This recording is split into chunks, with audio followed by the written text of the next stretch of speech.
Yo, let me hit y'all with some boxing talk. So I was watching this Zepeda Tevin Farmer fight, and it was a good fight, a solid fight.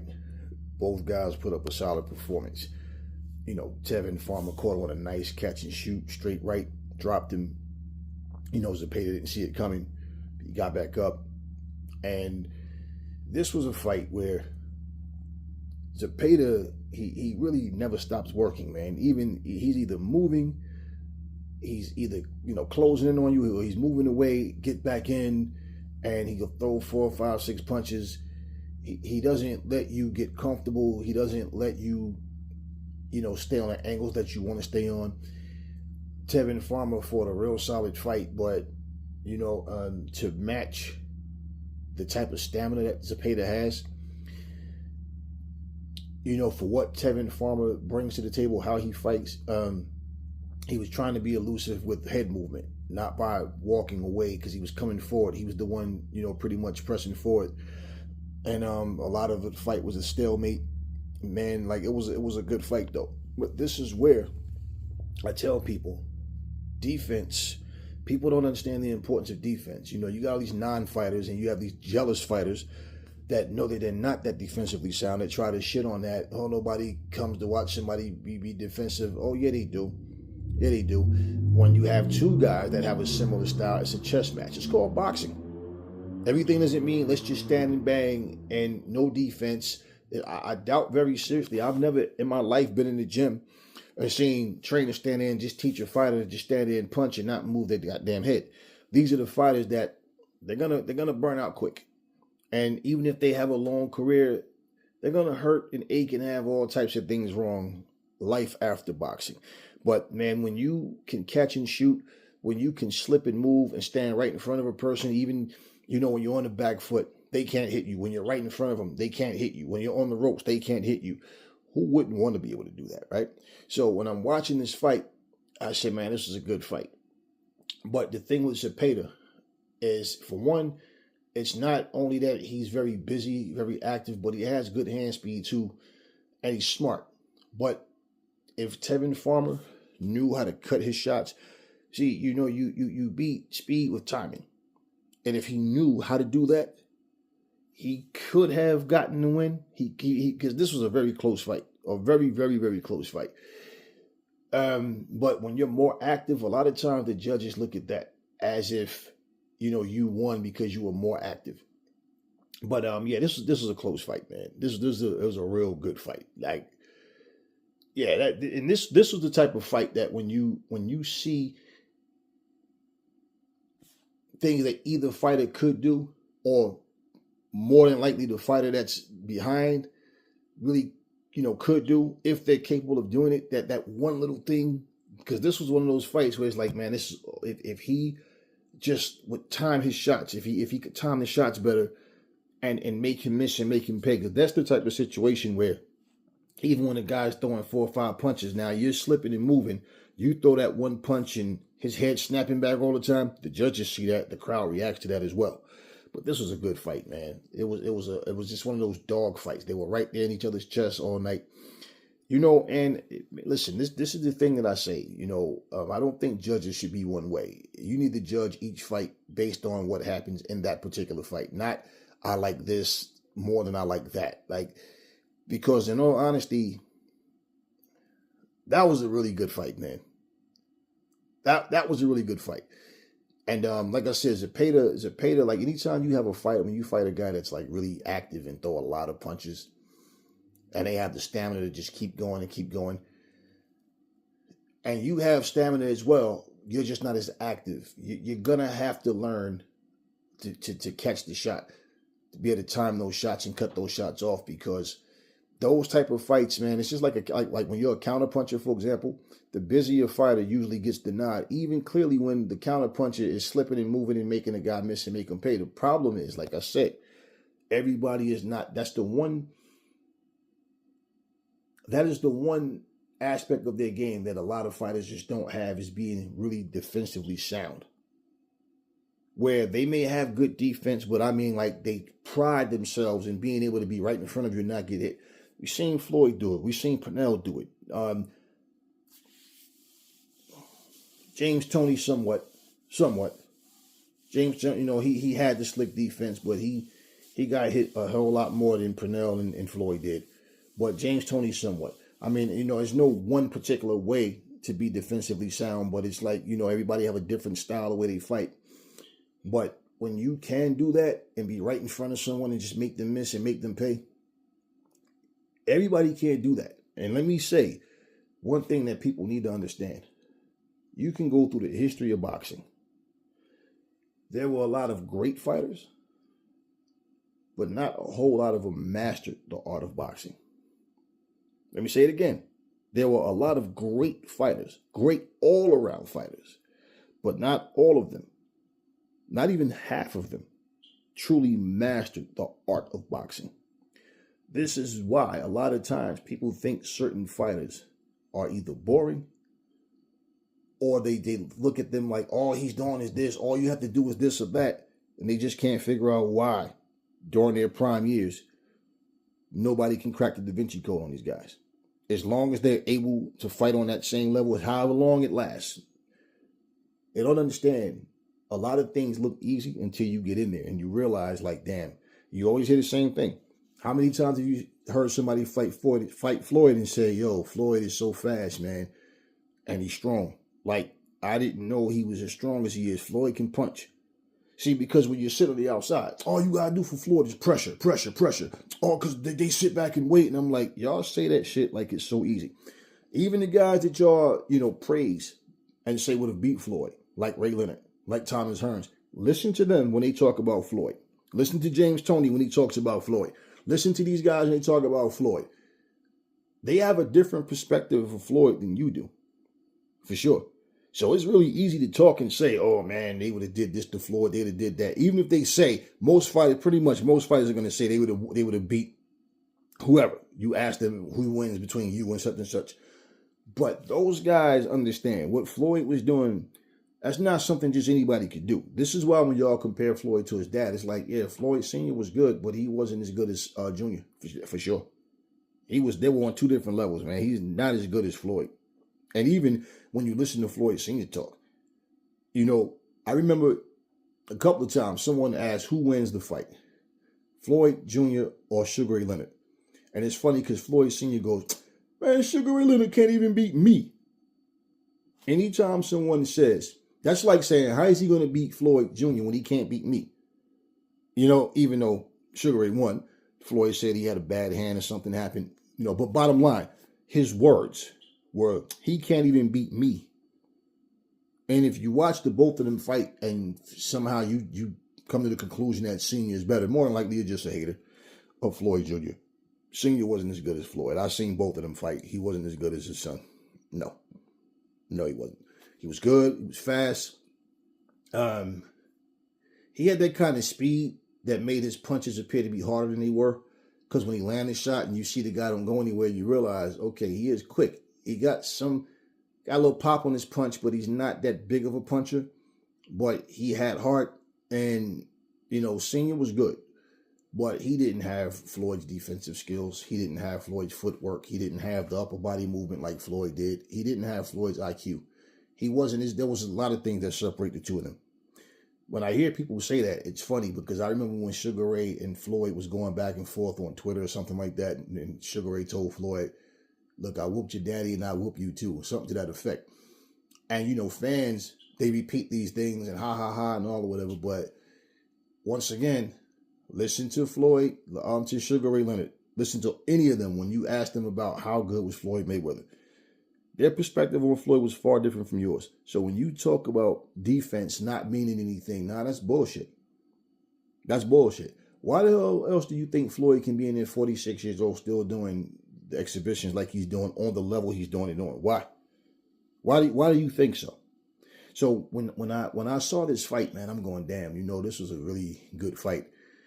And the one thing about judges, like I said, is when I don't think a judge should base fights based on I like this more than I like that. It's kind of like a bodybuilding contest, man. You can take all these guys up there, or these women up there, and three judges judge whatever for the winner. You could take the same exact competitors and the same night and put them in a different building with different judges or different judges, and somebody else wins. So when it comes down to what you like more, there's not a clear way to say somebody actually really won. It's like, well, we got to pick somebody. So a lot of times in those situations, the judges will say it's a draw. But, and I don't think there was no robbery or anything. I just think that, like I said, it was a really good fight, man. And like Tevin did the best that he could do. And it's like, I don't know, man. You come up short in big fights, but you fight your ass off. It's hard to dismiss a guy like that. So, and it's funny because Tevin Farmer's one of those guys, I don't really think about him until I see him. Then it's like, oh, he fought someone. So I watched that fight. It was a good fight. I just wanted to give that fight some acknowledgement, man, because that was a really good fight.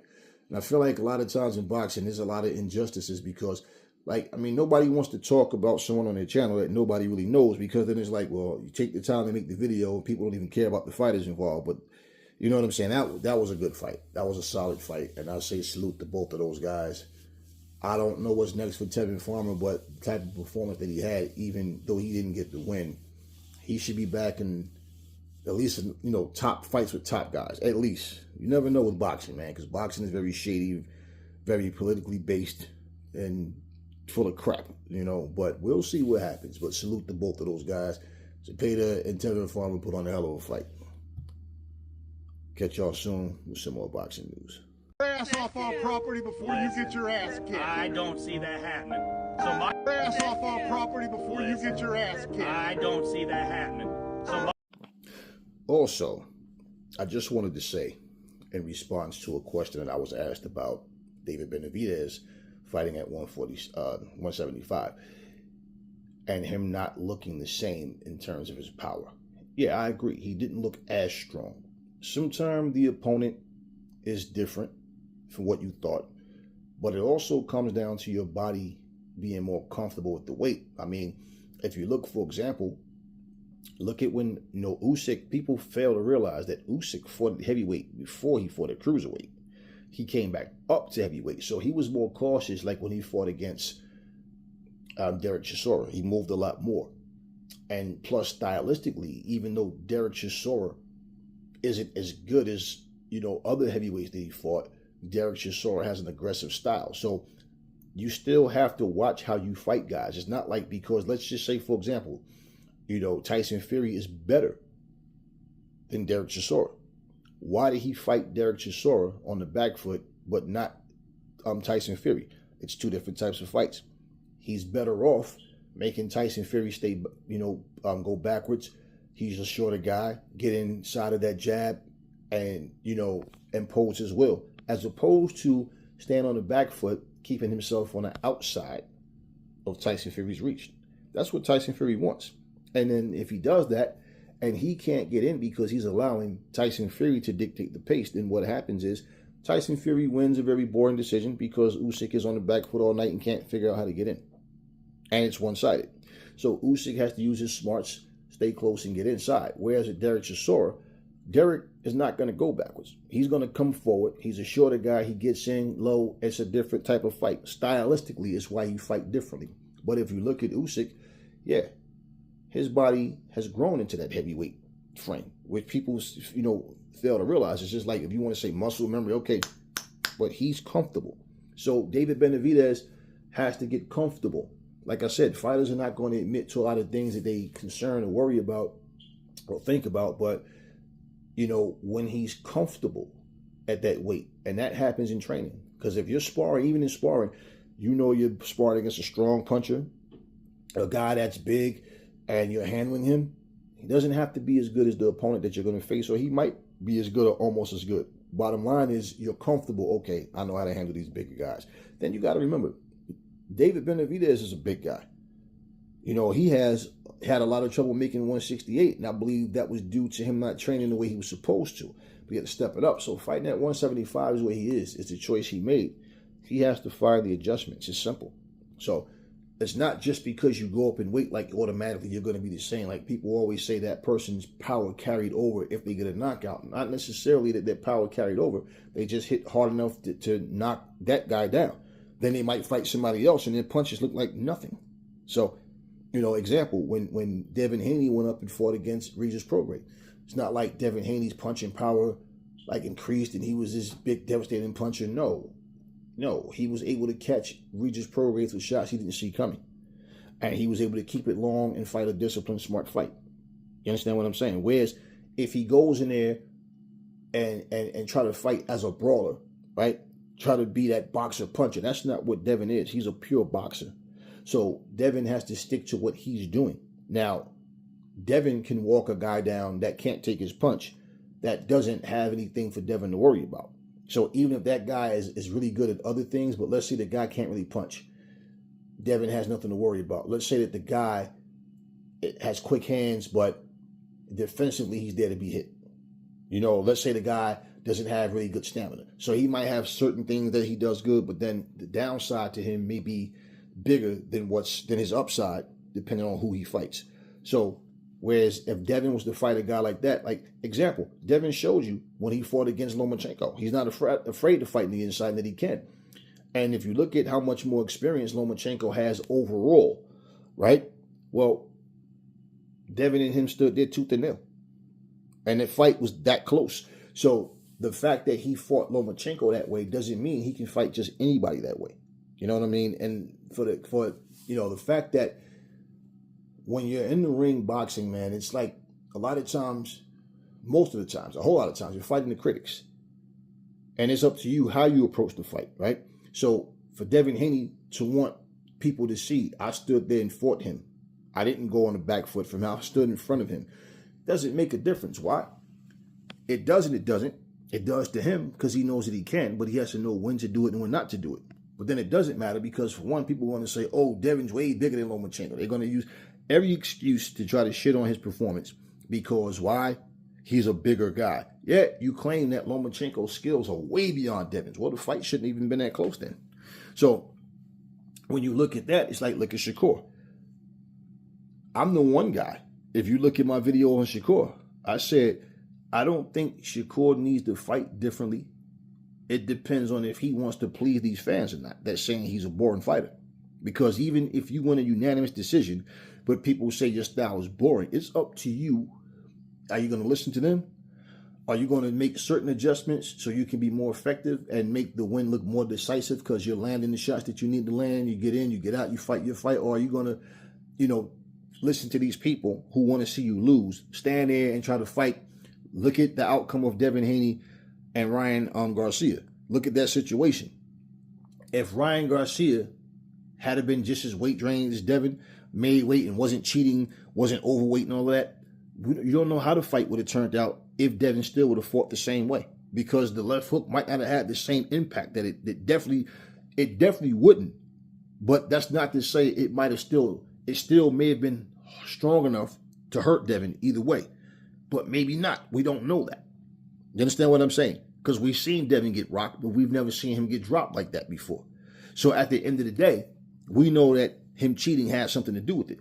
But if anything, that should make Devin wake up to realize, let me stick to what got me where I'm at. I didn't get to where I'm at by trying to be a brawler. That's not his style.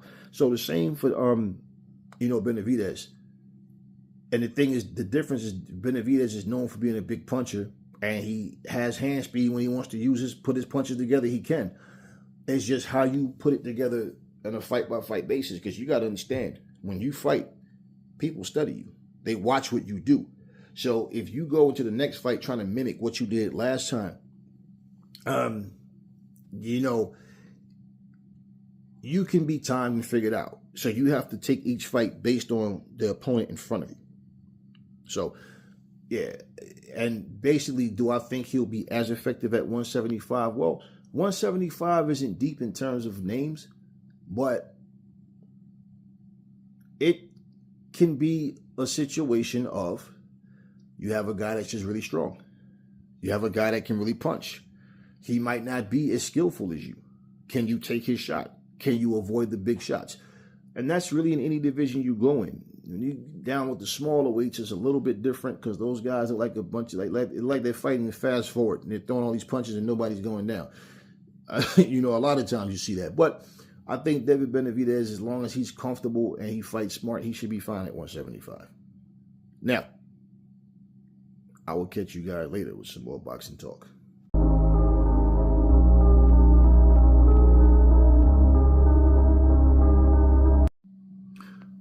Actually, I do have one more thing to add to the David Benavides situation. At 175, as it stands right now, Dmitry Bivol and Artur Beterbiev would be the two biggest challenges. And right now, based on what I've seen from all three guys, I would put Bivol and Beterbiev over David Benavides right now. The only thing about Beterbiev is, he's 38, 39. If Father Time kicks in by the time, if that fight happens with Benavides. As far as Bivol, he's older than him as well. I think he's 33, 34, something like that. So for me, looking at what all three guys have right now, like if they were to fight right now, I would put Bivol and Beterbiev over Benavides right now. So that would be the biggest challenges for him with, the two best all-around fighters in the division.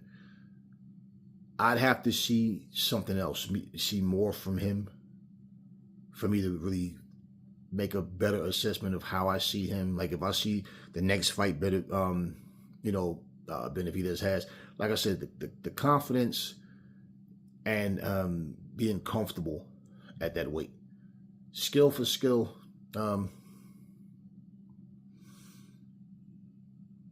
I would still go with Bivol and Beterbiev over him right now.